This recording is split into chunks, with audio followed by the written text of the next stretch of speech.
Imagine you've lived in the United States for years. You've built a life here. You've worked hard, paid taxes, raised your children on American soil. And then one morning, you wake up and the rules that you thought protected your family, rules that have existed for over 150 years, are gone. Just like that. No warning, no grace period, just a new reality that millions of families were completely unprepared for. That moment is no longer hypothetical. It is happening right now. And if you are watching this without knowing exactly what to do next, you are already behind. Stay with me through this entire video, because in the next several minutes, I'm going to walk you through exactly what changed, why it changed, who it affects, and most importantly, the specific steps every immigrant family in America needs to take right now before the window closes. This is not speculation. This is not political commentary. This is confirmed, verified information that could determine the future of your family's legal status in the United States. You do not want to miss a single word of what comes next. Welcome back to U.S. Visa Updates, the channel trusted by hundreds of thousands of immigrant families across America for clear, accurate, and timely immigration news. If this is your first time here, hit that subscribe button right now, because the information we share on this channel is not available in a simple Google search. We go deeper, we go further. And today, we are going all in on the most significant immigration development in modern American history. Let's start with the foundation of what just changed. Because to understand where we are going, you need to understand where we have been. For 157 years, the 14th Amendment to the United States Constitution guaranteed one of the most powerful legal protections in the world. It stated that any person born on American soil was automatically a citizen of the United States. No questions asked, no applications required. This principle, known as Birthright Citizenship, or by its legal term, JUICE, solely meaning right of the soil, has been the cornerstone of American identity since 1868. It did not matter whether your parents were citizens, visa holders, green card holders, or undocumented. If you were born in America, you were American. Full stop. That era is now ending. Through a combination of executive action and accelerated legal proceedings, the policy framework around birthright citizenship has undergone a fundamental transformation heading into 2026. The executive order targeting birthright citizenship, which was initially challenged in federal courts, has now cleared significant legal hurdles. While the full constitutional battle is still evolving, the practical enforcement mechanisms are already being put in place. Federal agencies have begun implementing new documentation requirements. Hospital birth registration procedures are being updated. And crucially, the State Department has issued revised guidelines for how citizenship is determined at birth for children of non-citizen parents. This is not a future threat. The machinery is already moving, and the families who are most at risk are the ones who assume they have time to figure it out later. Now, here is where it gets critically important. And this is the part that most news outlets are glossing over entirely. The change does not apply uniformly to everyone. There are layers, there are categories, and depending on your specific immigration status, the impact on your family could be dramatically different from your neighbor's situation. Let me break this down in a way that is clear and actionable. The first category is children born to parents where at least one parent is a U.S. citizen or a lawful permanent resident, a green card holder. For these families, the news is considerably less alarming. Under the new framework being enforced, citizenship at birth is still recognized for children in this category. If you or your spouse holds a green card or is a U.S. citizen, your child born in the United States after 2026 is still expected to receive citizenship. The critical word there is expected. Because even in this category, documentation requirements have tightened significantly. You will need to prove your legal status at the time of the child's birth with a higher level of documentation than was previously required. Hospitals are being instructed to collect and report parental immigration status during birth registration. This is new. This is real. And if you are not prepared with the right documents at the time of delivery, it creates complications that can take months or even years to untangle legally.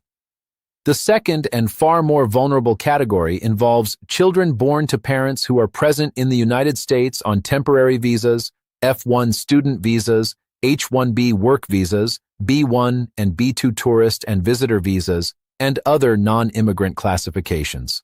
Here, the change is seismic. Under the new policy being implemented, a child born in the United States to two parents who hold only temporary visa status will no longer automatically receive U.S. citizenship at birth. This represents a complete reversal of decades of established practice. Families who had planned around this possibility, parents who specifically arranged to give birth in the United States while on valid visas, are now facing a reality where that strategy no longer produces the result they anticipated. And then there is the third category, the one that carries the most urgency and the most fear. Children born to undocumented parents or to parents where one parent is undocumented. The new enforcement framework here is the strictest. Citizenship is not automatically conferred, and the legal pathways to establishing citizenship for these children are currently being contested across multiple federal circuits. This uncertainty is dangerous. Children who are born in this window of legal ambiguity may face a documentation crisis as they grow older, a situation that can affect their ability to attend certain schools, access federal programs, apply for jobs, or eventually travel internationally. Here is the open question that nobody in mainstream media is fully answering yet. And this is where U.S. visa updates goes further than everyone else. What about children who were already born in the United States before these changes took effect? What is their status? The answer, as of now, is that retroactive application of this policy has been legally blocked. Children who were born as U.S. citizens before the enforcement date retain their citizenship. The changes apply prospectively, meaning going forward, not backward. But here is the danger in that reassurance. The documentation proving your child's citizenship, particularly if they were born near the transition period, becomes exponentially more important. Passports, birth certificates, social security records, the complete documentation chain for your child needs to be locked in, organized, and protected right now. Not next month, not when you get around to it. Now. Which brings us to the part of this video I most need you to pay attention to: the action steps. Concrete, specific, time-sensitive steps that every immigrant family in America needs to take based on where they fall in these categories.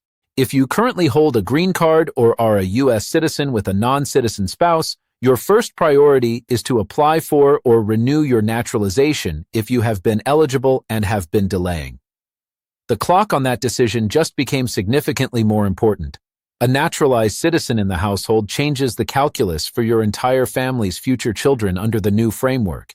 If you have been sitting on an N-400 application, the time to file is not in 6 months. It is now. If you are in the United States on an H-1B, L-1, or O-1 visa, and you are expecting a child or planning to have children in the near future, you need to consult with an immigration attorney immediately about your specific pathway.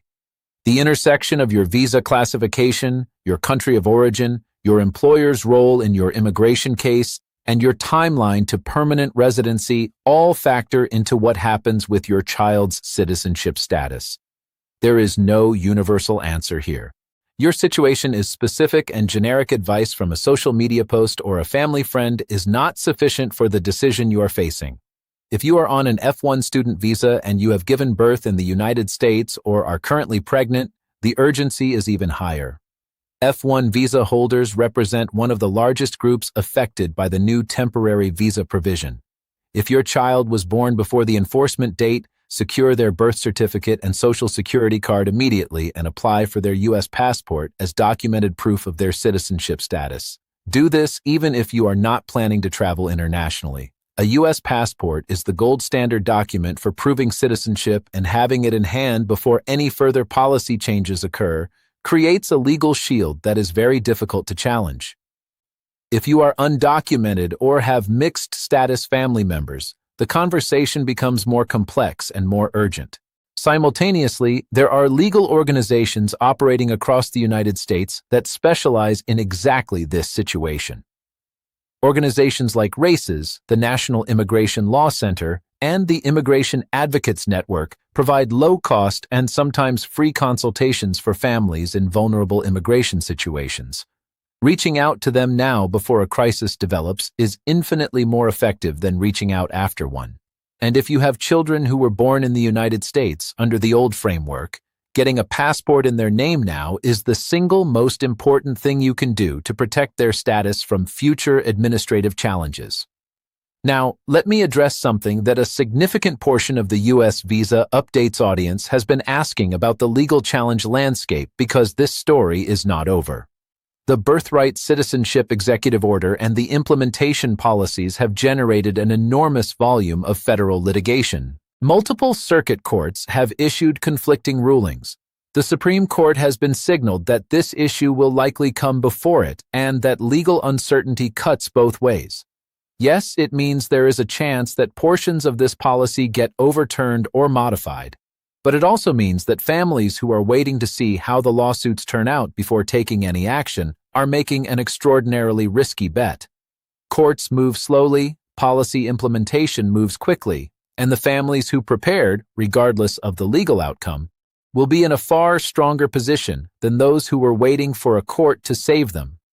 There is also an international dimension to this that almost nobody is discussing, and it matters enormously for families with ties to other countries. If your child is born in the United States after the policy takes full effect and they do not receive automatic U.S. citizenship, their citizenship status depends entirely on the laws of their parents' home countries. Some countries grant citizenship based on parentage. This is called jus sanguinis, or right of blood. If your home country has this system, your child may still be a citizen of that country from birth. But here is the complication. Not all countries recognize dual citizenship or citizenship by descent through both parents equally. Some countries have gender-based restrictions on citizenship transmission. Some require registration at a consulate within a certain period after birth, or the child loses their eligibility for citizenship by descent. If you are a non-citizen in the United States and you are expecting a child, you need to contact your home country's consulate now to understand exactly what their citizenship laws require and what timelines you are working with. This is not an administrative nicety. This is about making sure your child has a country legally from the moment they are born. Let me give you a real-world scenario to illustrate why all of this matters so concretely. Consider a family, both parents from India on H-1B visas, living in Texas, expecting their first child in late 2026.